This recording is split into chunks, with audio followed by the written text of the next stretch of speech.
Correct.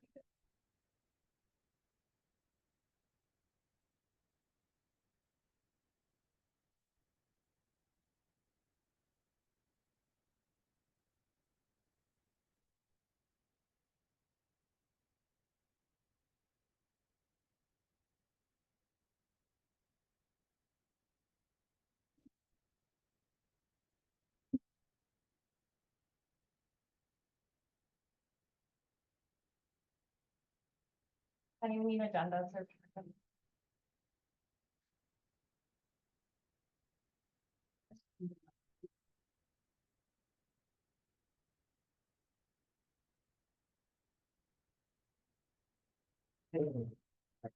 Sorry. You can online here. I can also give you a tab if you want.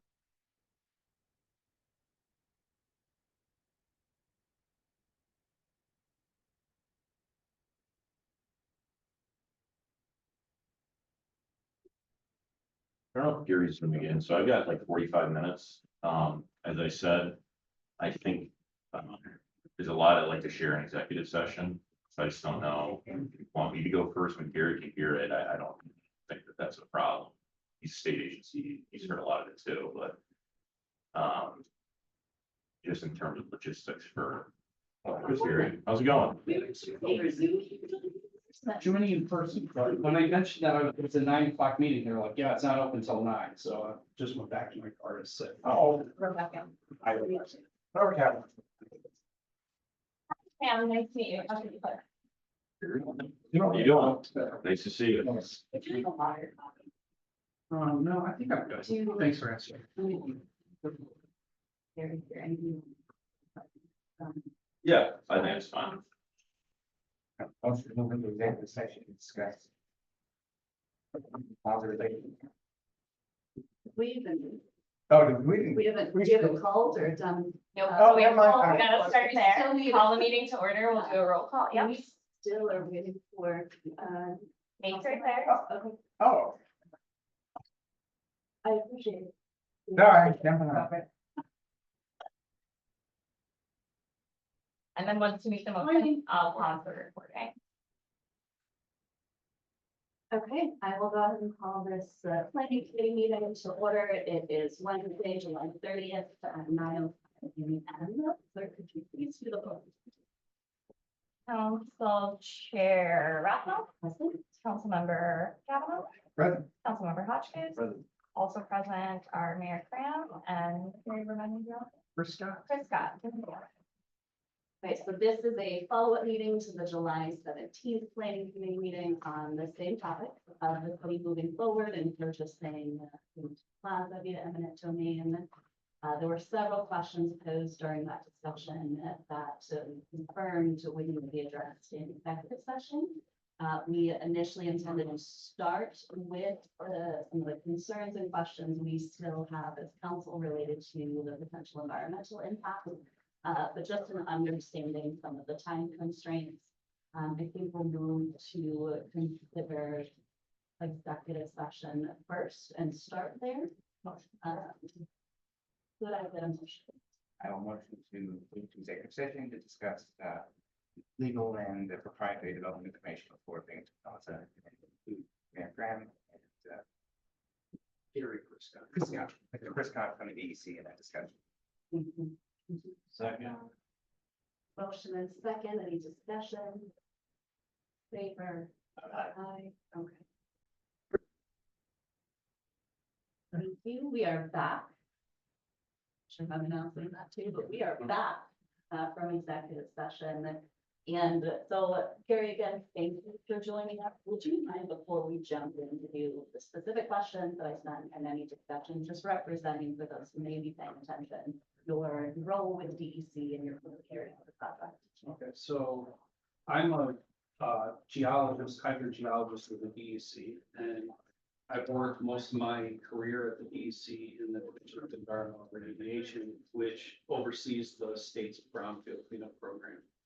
And I've worked as a project manager. Most of the time as project manager, I've worked in the Binghamton area or out of the Kirkwood office. But I've also taken promotions and worked out of Syracuse and now out of Kirkwood and Syracuse. And I manage the remediation group and our spills group. And we'll be managing our Division of Materials Management and our Mining Resources group. So I am knowledgeable about Binghamton Plaza just because I am from this area and am familiar with what's happened there. And, you know, have good access to the information specific to that site. Thank you, and it's certainly your expertise that we're hoping to. I know the council members know I sent a very specific set of questions to Mr. Prescott. Are we okay just going through the questions, or did folks have anything they wanted to add before we get started? I think the question's a very good place to start. Are you comfortable starting with the questions? So I'll note them, and then whenever you're able to share in response, and we can talk through. Our first question is whether or not the DEC review and or approve the negative declaration under seeker that was issued by the planning department and city council members. Yeah, first I should state that although I'm very, very familiar with our remedial programs, I'm less familiar with seeker, and that's not part of what the divisions that I've been involved with have been. And so I tried to express that in email. But I understand that you have questions about that, and these seem general enough.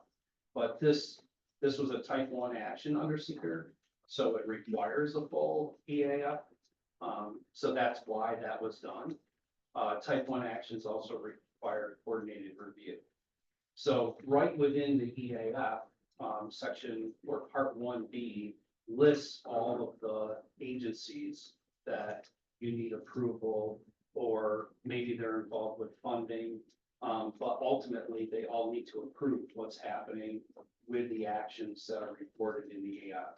And DEC is one of those. There's also the Commission on Architect and Urban Design, Broome County Planning Department, and the Corps of Engineers. And so the City Council is also listed, and we're the lead agency. So this is essentially your document. Let's say the public hearings, and there's the time. It's only 4 months or something, you have to file it. Anyone would have to file a grievance and take this to Article 78, which did not happen.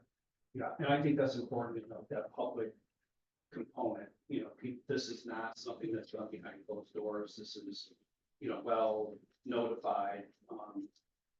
DEC has their own notification of the whole process through our website and through our listservs and environmental notice bulletins. So that's coordinated review requirement. Essentially, if I'm understanding what you're representing, that the agencies listed in part 1B, by signing off on this, the planning department and council would have been confirming that those agencies were involved in the review. and all of those agencies have to receive the EAF and all the other information that's been gathered by the lead agency for the actions that are described. And so everyone has equal access to the information, and then everyone also has the equal right to say they don't agree with the determination. Any questions on that one? Further discussion? Okay, is it best for common practice to forego a full environmental impact statement for a brownfield site with subsurface contamination located in a highly trafficked residential area? Obviously, the EAF, the full EAF is prepared for the type 1 action. In this case, the EAF accounts for all the brownfield cleanup program activities. It's mentioned several times in the EAF, and mentioned that has been completed, and that's significant. The completed brownfield cleanup program requires engineering and institutional controls, and those are in place for long-term protection for the community, and they're sustained. even after that program is deemed complete, there's site management that continues through time. And that site management is still in progress. There's a annual reporting component of that, and some of that requires some sampling also. So when there was the sinkhole in the parking lot a few months ago, did that set off a red flag somewhere that someone can say, you know? Yeah, so there's This is notification, cat, right, this is there's what- notification requirements per the site management plan that exists. And then those types of details also get documented in the periodic review report. So those are submitted to the DEC. Department of Health also reviews all the site management activities that occur, and they get copied on all those reports. I think part 216 in the EAF is really where the brownfield and the conditions of the site is accounted for. And then also in part 3, the determination of significance, prepared by the lead agency and the other involved agencies documents what the brownfield components were. Is it possible that and this is jumping down a little bit, but is it possible that the operations identified in the proposal could disrupt the brownfield continuation you have for the other control elements that are in place? Yeah, so I think the purpose of the EAF is not to, it's not to look at kind of the means and methods of like what occurs there, but definitely activities on the site can disrupt the cap, and they can go beneath the cap and into that contaminated material. Fortunately, because it has been a brownfield cleanup program site, there is that site management component, and there's this overarching environmental easement. That's a legal document that requires certain activities, and one of those is to follow the site management plan. The site management plan is a living document. It's updated. The last update was in 2022, and that just altered some of the sampling requirements. But one of the major components of the site management plan is Appendix A, and that's an excavation work plan. So any activities that disturb the cap or are ground intrusive, meaning you're going to dig, there's notification requirements, and then it's all spelled out what someone doing those activities would have to do in terms of oversight, in terms of maybe some sampling. If they're going to take that waste and move it somewhere else, there's all sorts of sampling requirements. If you're going to have to fill a hole, there's requirements on what you can use to fill that. And so that's all in there. There's also components of community air monitoring. Any groundwater intrusive or any ground intrusive activity requires community air monitoring. And so there's multiple stations set up upwind and around that activity so that you can continuously monitor what the conditions are in that airspace. And then if there's any exceedances, there's alarms on those instruments, and you can do corrective measures to suppress dust or whatever the other actions would be. So, and I think we understand that the potential of the environmental impact or consequences, site disruption, crop disruption, but that there's clearly a plan and requirements in place if that occurs. I think what we are looking to better understand is where the city's liability or cost requirements would come into place if it's during so we've got activities identified in terms of the demolition primarily. We're aware, at least been informed the parking lot is largely an unknown. So we're most curious, certainly concerned about the environmental consequences of disruption, but most curious about the city's liability and the costs that would be incurred if the city is the one that ends up being responsible for, like if that remediation that's been done and if the control elements are disrupted and adversely impacted, where does this during demolition, not redevelopment, And so we know that it's clear that that's a potential.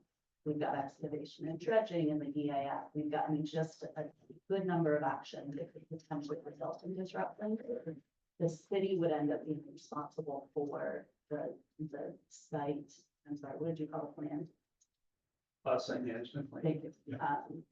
And ensuring that those requirements, I mean, continuing with the easement commitment. What is the cost to the city if everything is disrupted? I mean, I think we also want to ask, what are the potential, I mean, impacts in terms of human environment or ecological characteristics, but liability in terms of cost? I mean, That's what you got spotted. Yeah, well, I mean, I think obviously that's an unanswerable question. So Because there's so many variables in something like that. So, but I will say this, all right, so if I just a lay, relatively lay, understand that physically tearing down the building, as far as the brownfield remediation was taken on, the building counts as part of the cap. So taking down the building will equal disturbing the cap. So, I mean, this can be strategic too. So oftentimes people will, take care of the greater mass, which is the building above the ground, and they may leave the slab. And that slab is still protective and still can be considered part of the cover because it's impermeable. It's at the ground surface and it's essentially acting like the building did, just the building's not above it. So there are So levels of remediation, so to speak. and strategic demolition, you don't just go in and say, hey, we want to demo this with no contract or design or strategy for how you protect yourself. No one does that, I hope. Because even when you demo a house, there's a proper way to do it. And it will minimize your costs, if you do it correctly. So you would do the same thing here as a city, and I'm sure there's very smart people here in engineering and design and your code enforcement office that would know or understand how you can demo this building at the site and still preserve the elements of that building that constitute a cabinet. And then you can leave those there until you need to get rid of them for some new construction. But, that's one way of looking at it. And there's probably 10 others. May I stop you briefly? Yeah. So I don't want to lose the question. So what we know about demolition is that I believe it's 2 million already approved.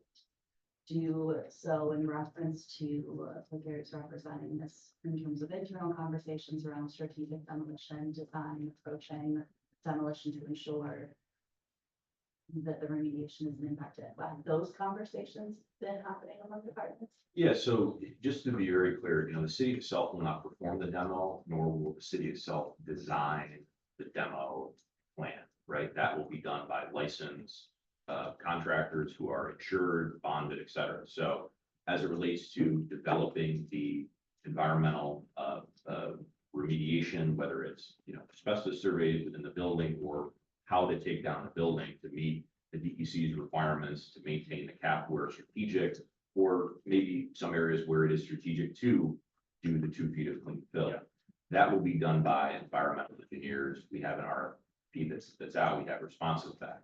As it relates for the demo, so let's say that there's an excavator that should be digging here and it goes there, right? That's not the city's liability. That's the liability of the contractor that's doing the work. And stipulation of that contract will be that they're working within DEC's regulations, notifications. And the type of a contractor that we would be working with would have to have experience dealing with DEC, brownfields and site work and everything else, which we wouldn't hire one to do. And all the contracted, I know our insurance requirements are very, very high working for the state, and I'm sure they're similar to the city. So that those contractors doing the work, that's part of why you hire them, is because they can have that kind of liability insurance if something goes wrong. Is the 2 million that was approved for demolition, does that include the RFP for the design? No, so, well, here's a way to think about it. So we have 2 million that's set aside for building demolition, that can pay for design for the actual demolition itself. asbestos abatement and then the actual knocking down of buildings. And I would imagine that, you know, we'll see. I mean, everything depends on pricing, what we can get. And again, how we want to be strategic with where the buildings are, what can be saved, what we're comfortable with leaving, short term, long term. Those are all things that environmental engineers will help us decide.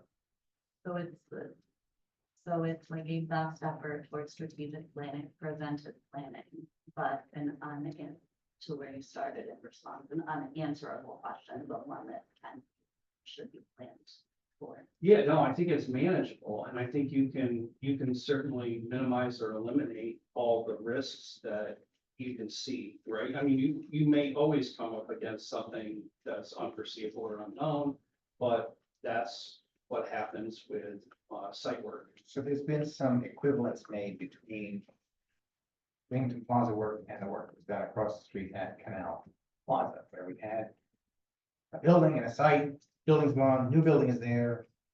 Seems to work out fine. Broadly speaking, with your general familiarity, are the sites relatively similar? Are we likely to find an accidental, an unknown,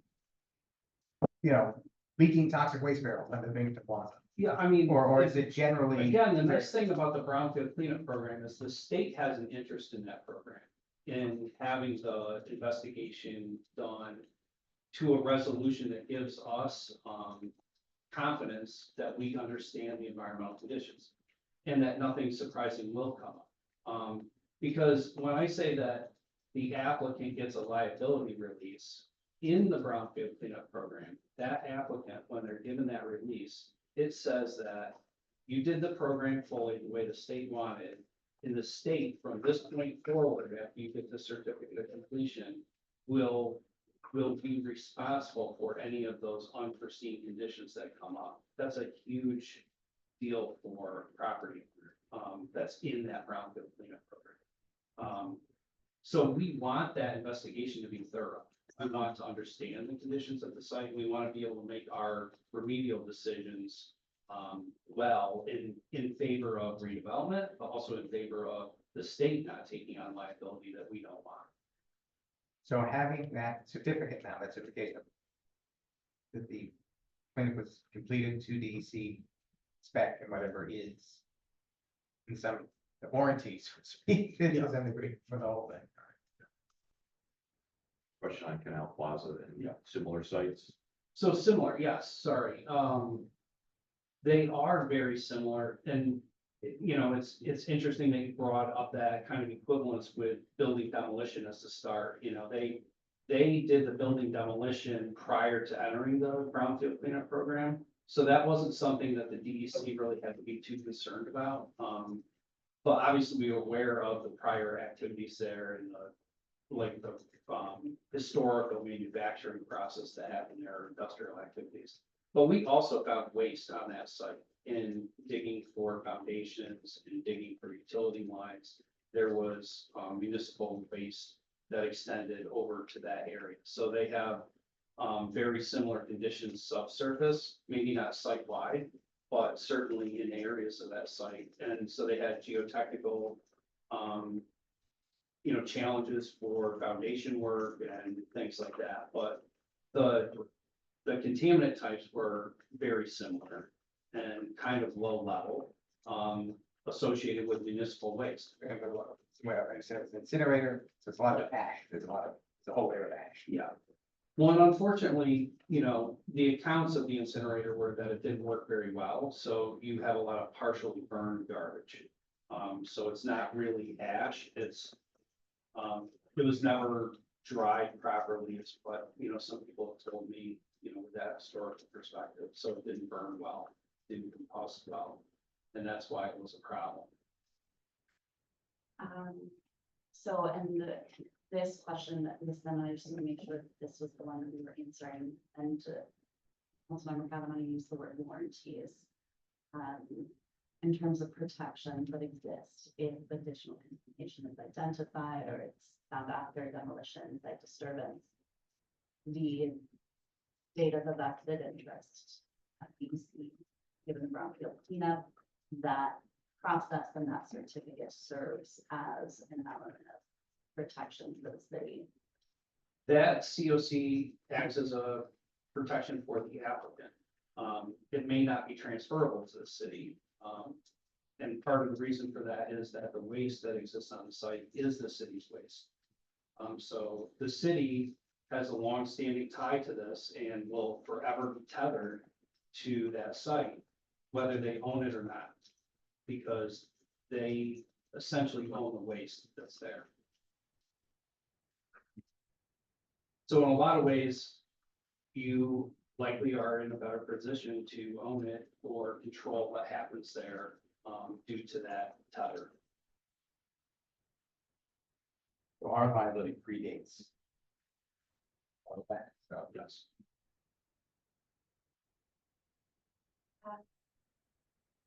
There was one piece of the EIF that identified that the proposal involves removal of subgrade contaminants. The statement, which will result in many of the control elements currently in place no longer being required. Is that how that works?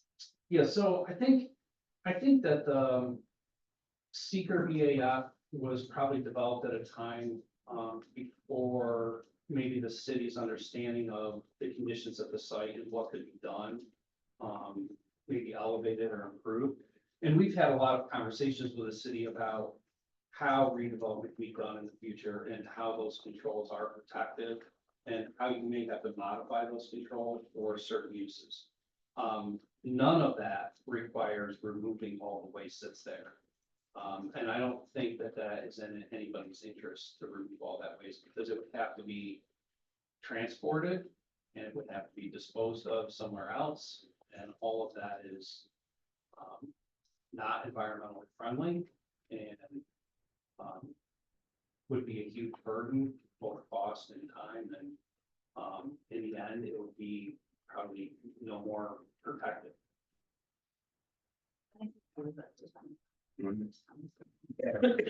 This was written in as broad as possible. We had continued a conversation with the DEC to fine tune, minimize what, if any, site work would be needed. And to be quite literal, and given that this is largely the primary review that we've been given. Understand.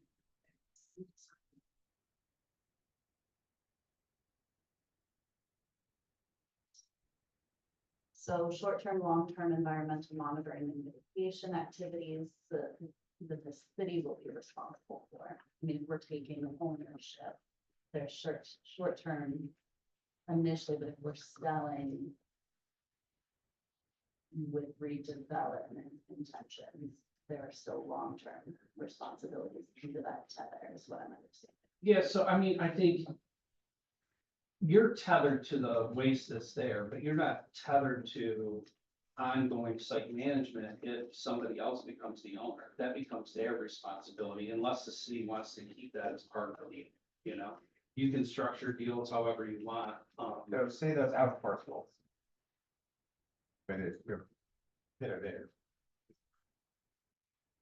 Those get parceled off and sold off separately, they are still responsible, they're still that site management plan moves along with. That's right. And for all. That's And always the gonna be easement, the easement is on all the property. Permanent. There. Until you could prove that there's no need for those institutional or engineering controls, which would be removing all the waste. Yes. I'm sorry, really quickly, you represented in our first conversation that short-term site management will be before we move into the redevelopment phase. There have been internal discussion around who would be responsible for that, whether it's DPW or code or, and I don't have the notes in front of me. Has that been determined who is going to be responsible for site management during Yeah. our ownership initially? Site management, when that was asked, in my mind, I was thinking about who's mowing the grass, plowing the roads, plowing the plaza. I think that we can do that internally with Parks and DPW, and not, if we're talking about DEC site management, that would be where that environmental engineer can advise us on, best practices. I'm sure a lot of it's filling out paperwork as required, and the Galicies, had contracted with a local engineering firm that was updating their paperwork with the DEC, and so that would be, that would continue as needed.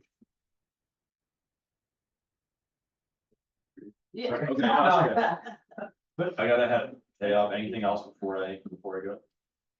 Okay, thank you. Thank you.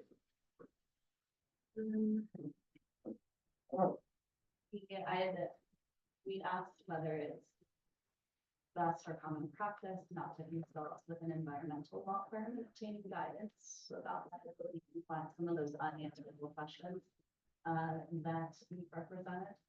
Well, that we've asked, but you've identified the answer. So best or common practice in that context of the not working with an environmental law firm. I don't think I'm the right person to advise the city council on what legal advice you should be seeking. And I don't want to give any legal advice. I will say that the city's attorneys, in the discussions since the seeker. Let me flip it on its head. In your general experience with this stuff, is it frequent that the agency bring in environmental specific attorney? I think if your project is really complex, I think that you could benefit from, their experience. I think in the case of the Binghamton Plaza, a lot of the kind of unknown things that you would walk into on a typical property are already known. When you're taking a property, you have the requirement to do your due diligence, right? So in just like common practice, you would be doing an environmental site assessment. And a lot of times that would be called a phase one, right? So the phase one is just a desktop study, and that tells you whether or not the history has something that should be concerning to you, and maybe you need to do a phase two environmental assessment. That environmental site assessment as a phase two would have to collect samples, and you would get some data there to show you, is there a problem or not? And that guides you as to whether do you want this property or not. Can you take that risk? Will your lenders take that risk, right? So that's all part of the real estate. Here, you've had a full brownfield cleanup program where you've got a remedial investigation, which is, 10, 20 times what you would do with phase two. So the environmental conditions are very well understood. And now on top of that, you have controls in place to protect the environment and public health. So all of that stuff that you would want maybe an environmental attorney to weigh in on, a lot of it's already been taken care of. I guess the second part of that is that, since the seeker process or since that time, the city attorneys have met with the DEC attorneys that are familiar with the brownfield cleanup program. And not just in the region, in Region 7 in Central New York, but also the program attorney. So the person in Albany who oversees the entire remedial program. And they've asked questions about liability. And the DEC attorneys are not going to withhold any information or conceal anything about New York state laws, required for environmental conditions. So I think that's and I think that the environmental easement and the site management plan are also unambiguous. Like they're very well spelled out what is needed and what you can do and what you can't do with the property. So a lot of those details that you'd always maybe be bouncing off an environmental attorney, some of that stuff is known, whereas in general it may not be. I think one of the questions and this is of one as well, but someone may have already asked this about whether or not they have environmental liability insurance.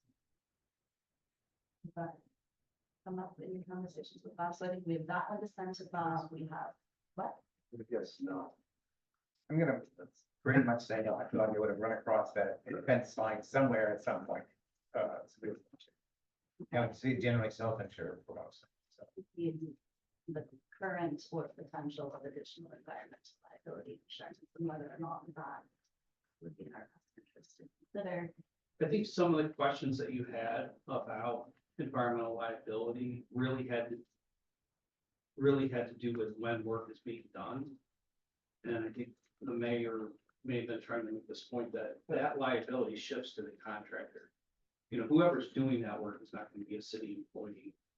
You know, when you're doing demolition or doing like maybe broader work to the site cover, it's probably going to be contracted. And all of that liability that shifts to that contractor to do the right thing under the conditions that are specified in their contract, which is not to disturb the waste, to, you know, make sure notifications are made if you do, all those things.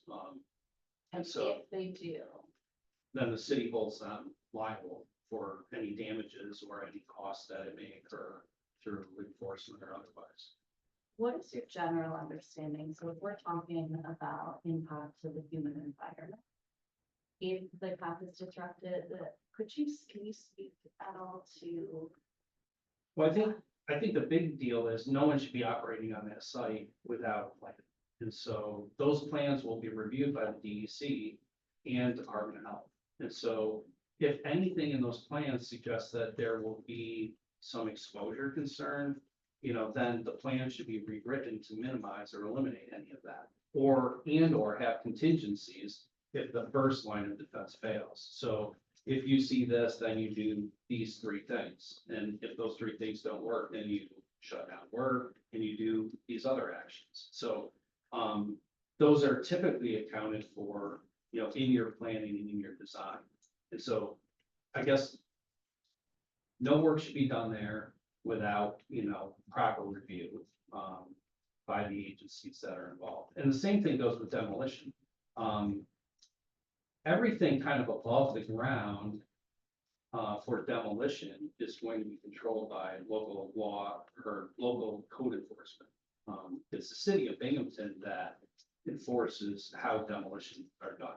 Obviously, they follow local, state, federal laws, but that's all through a permit, you know, to demo something with the city. So if the city decided that, you know what, this is not a typical demolition, we need more controls than we normally have, then you have the right to do that. You just write it into what that contractor is going to do. It would seem like a nice. I'm curious, any new site development would, in my mind, it would require some, like permeation of like the cap. So anytime that happens, like, I don't think anything can just sit on top of it. Is that kind of your understanding or perspective, that like a new building that's going onto the site isn't just gonna sit on top of like the asphalt? Like you need to have like piers. Yeah, I mean, and that goes to the, you know, instability of the subsurface materials that are there. And part of that is what I was talking about with that canal plaza. They used a type of foundation where it was screw-in piles. And so they actually have these helical piles that they turn into the ground, and they're able to, you know, they're all designed, they're all engineered based on the soil types that are there or the waste that exists there and the compressive load that the earth can handle for the size building that they're building. And so the nice thing about the helical piles is they just literally screw into the ground, and they don't bring anything up to the surface. So you have no waste to deal with. So it's a great, you know, tool to be able to use there for that foundation. The Binghamton Plaza is completely on piers. That whole foundation is on piers. So even though you see the parking lot undulate and sink and do its, you know, thing, the building stays where it is because the foundation prevents it from settling. So yeah, you're gonna have to look at, you know, geophysical techniques to make sure that your building's stably there. I mean, the CVS across the street, they had to use dynamic compaction on that site, which is essentially just dropping weight in a grid until you get stable ground, and then you fill it, and then you build your building. Sherry Lindsay Skate Park, they use dynamic compaction there so that over time, the skate park elements didn't, start to come apart and you have a problem with skate. So, techniques are out there to be able to overcome that kind of subsurface condition, but. Does that like dramatically increase development costs or is it kind of? It can add to it for sure. I mean, it's an added expense, than maybe going to a greenfield site where, the soils are all gravel and stable and, you just build on a slab. And then is that something that, the Brownsfield tax credit like helps with or helps with like redevelopment? Yeah, I think that those, because of the age of the brownfield, I was gonna I say, think do those any of tax those- credits have already reached their sunset. There's a time frame in which you can take advantage of those and, it's not indefinite.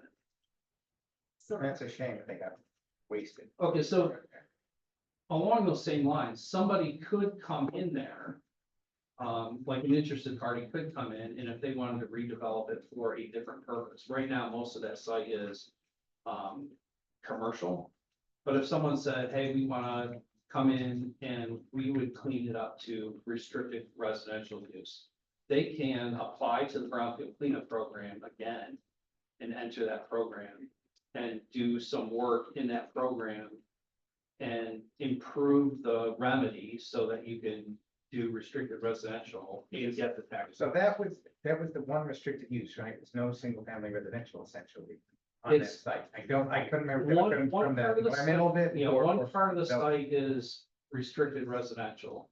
And that's where the childcare, actually, it's a strip of land that kind of surrounds the fire department. There's a small parcel there that goes all the way around, I think, on kind of two sides. And so that would support something like a park.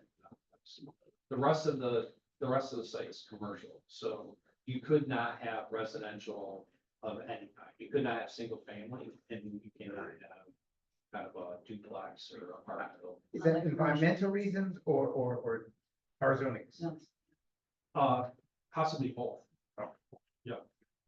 I don't know what the zoning is, what the zoning would allow there, but, the easement will not allow that, the environmental easement. Unless more you room is improve left. the cover system. Okay, so it's environmental reasons that are. Yep. In the easement right now. Yeah. Saying no. And that is changing, right? And you said, sorry, just remember, that's one part, so. Yeah, one parcel, I think, is, restricted residential. Thank you. So the building functions as a part of the cap. The control elements within the building and on site meet requirements for containment. But we know that the parking lot is single. And so in any pursuit of redevelopment is going to have to include addressing the parking lot. So what is that? Is that one of those unanswerable questions in terms of impact? If there's no not disrupting the parking. Yeah, no, I think, Excavating. yeah, I mean, I think removal. in your design of redevelopment. Like this is an easy element to kind of consider and to adapt to, in your design, because really the requirement is that there's a cover on that site. And right now, a commercial cover has to be a minimum thickness of 1 foot in areas that are, grass. That would be 1 foot of clean cover, and then it also would include paved areas, right, and or buildings. If it's restricted residential, if you wanted to improve the cover and improve the use and what it could be used for, then the minimum thickness for those grass areas has to be 2 feet of clean cover. And still you can use hardscape as a cover. So you just need to think about that and like you said, the parking lot is not going to be something that's reusable for hopefully a site-wide redevelopment, right? You're going to get rid of that pavement, you're going to do other things, maybe make roadways, other parking lots, other grass areas or open land. All of that would just have to consider that cap requirement or cover requirement. I think that's where the, like, the excavation or dredging represented in the EAF and the way that my brain works to understand what that represents still remains a bit of a question mark for me. So there, we know that since 2023, when the EAF was established, there's been a different understanding and discussion regarding the site itself and what will have to be done, particularly with the buildings or the demolition. But if the parking lot, not in terms of redevelopment, but it's just, there's no way to not disrupt it. So the cover, the cap will still have to be redone. Well, redone, I don't think there's an either or. So that, like, that removal. Anywhere where you remove pavement, you have to prove that you have at least 1 foot of clean cover. That's it. Still under what's being removed. No, it can be from that surface up. It's all elevation based, right? So if you went out there today and scarified the parking lot and then removed it, I'm sorry, what's scared? just break it up. Okay. Okay? If you break up that pavement and remove that pavement, you would have to prove to the DEC that from that level down, you have 1 foot of clean cover. If you don't And there's no have, disruption. if you don't have 1 foot of clean cover beneath the asphalt, once it's removed, then you have to add it. You have to add whatever amount gets you to a minimum of 1 foot.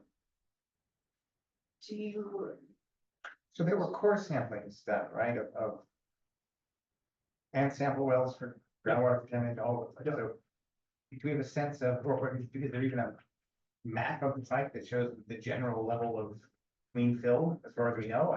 Well, there's I don't know. It would be in the final engineering report. All of these documents are available publicly through a web-based app called DEC Info Locator. Hey, Sam. Thanks. So if you go to DEC Info Locator, it's like a lot of these web-based tools, just like the parcel map or, you know, on the left-hand side, you would click on environmental cleanup. It would give you a whole host of layers you can turn on. You can zoom into the Binghamton Plaza site. There will be an excavator symbol in a circle. Once you click on that, it gives you multiple categories. It gives you like general site details you can click on. And then one of them is a document list. You click on that document list and it has the reports. It has the most recent periodic review report. It has the site management plan there. It has the easement in there. So all of those things are accessible there. And you can find it. I know there are a lot of maps in the site management plan. Some of them show the different cover types, whether it's pavement or grass. There's only one small area of grass on that entire parcel. The rest of it is buildings or pavement. So if I'm looking at the fact sheet, the site contains extensive fill. The top 5 feet of material of the site is fill used to cover the landfill waste, regrade the site for development. So that is, again, a general statement. I would be guessing that we have 5 feet of cover. Right. And so the thing that you don't have is you don't have analytical data beneath the parking areas to show us that that meets the use criteria. Because they have pavement there, they didn't necessarily have to sample the soil right beneath the pavement everywhere to show that it meets that standard. That makes sense? So you may not have to bring any more fill in. You may have 5 feet of freeboard to work with it, right? That you can go down. Or we But, may yeah, have Four not, feet, or we right? may have none, and then we have to put it. Right, and then you might have to put some more, in, right? But regrading, I mean, the site would have to be, There is It's no okay, it's gonna- redevelopment that I can imagine there. That wouldn't you would require- not do earthwork. And you wouldn't do new utilities, and you wouldn't do everything that comes with a redevelopment. if we're comparing the site to Canal Plaza, the larger footprint. So the large scale soil removal, if it needs to occur, asphalt removal, whatever needs to be done for that removal. General health and safety risks, Well, I guess first, the experience of that community, it would experience the construction of the Canal Plaza. Larger footprint, more removal, more trucks. I mean, I think that's the concern, that's feared. Right. But it seems like all of the evidence is on the side of, this is relatively low grade waste. General idea is you leave it there, it's probably worse for everybody and everything to try and do large scale remediation and truck it all out, which is what is in everyone's mind, I think, is parade of trucks for 6 months, digging all this out. Yeah, there's no reason to do that. And if this real solution is it's there, you need to keep enough fill up. That's right. It's all, when you're talking about these sites, in human health and the controls that exist, it's all about exposure. So if you've got 5 feet, relatively uniform across the waste, and you've got pavement, people aren't in contact with the waste. That's what you want to keep people away from. So that's why we have different thicknesses of clean fill for different use types, because on a commercial property, you don't expect a lot of people to be using it the way you would on a residential property. You're not planting gardens, you may not be digging in the dirt, putting up fences, so there's better control at a commercial facility and less, maybe kind of play type activities or, activities in the soil areas. So that's why there's different thicknesses that you consider for the clean fill. I mean, that sinkhole is gonna just explode, it's already happening. I mean, that's a question I want to answer to. What happened with that?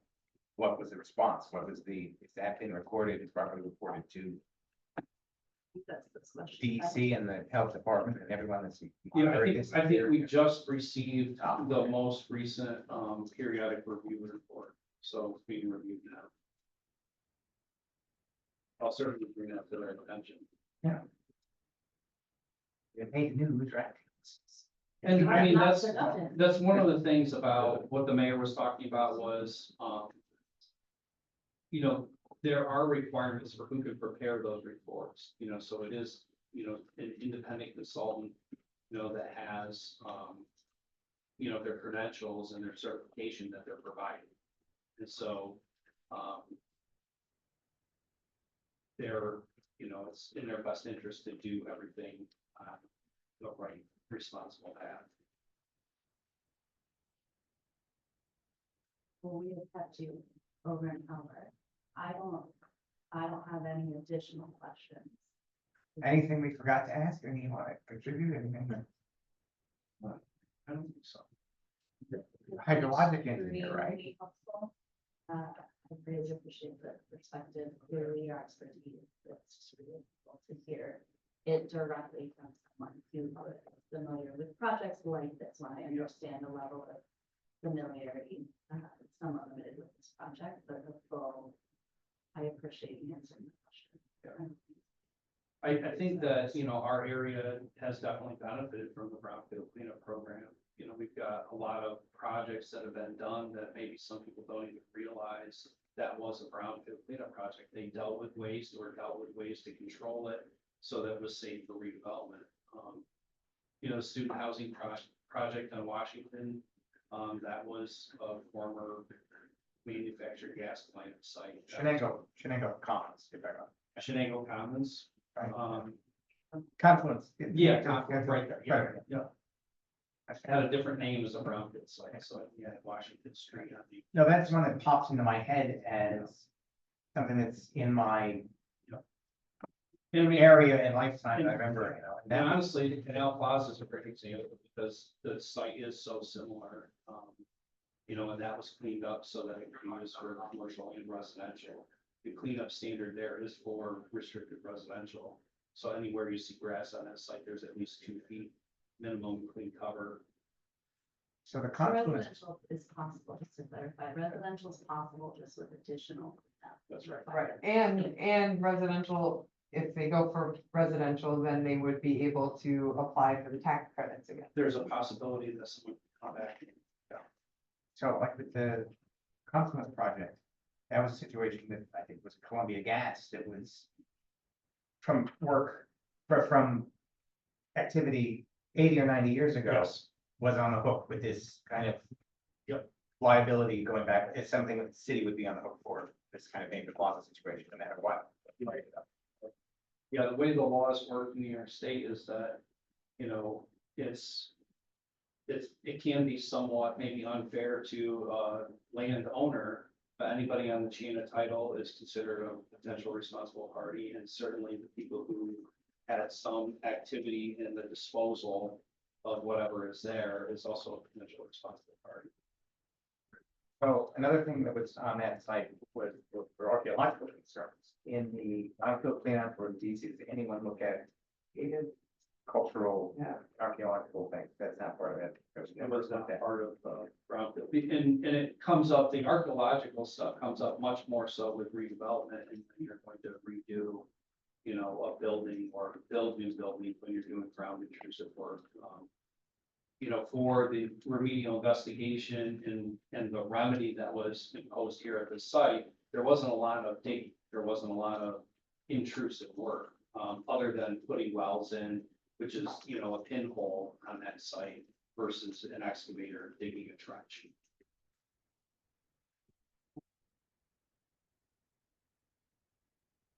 Have you, have you encountered any like sites that had a history of sinking that eventually stopped?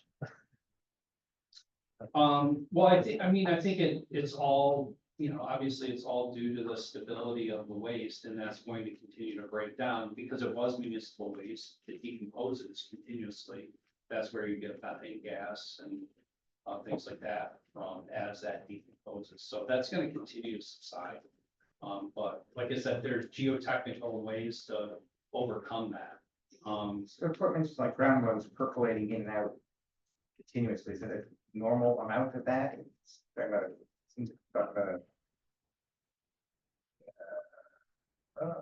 how many? The wells are at 9 to 22 feet.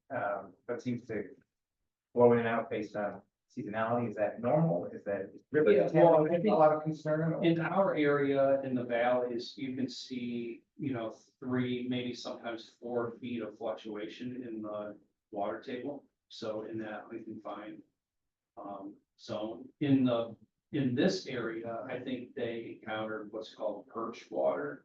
The wording in the report. Okay, Okay. so I think what happens is the water from rainfall percolates down through the ground. And then it gets to something that's relatively impermeable in the ground. And so it can't travel vertically anymore. So it just pulls up and then eventually works horizontally. But it's not connected to the fully saturated zone underneath. Learning stuff. Want to have additional questions for the discussion?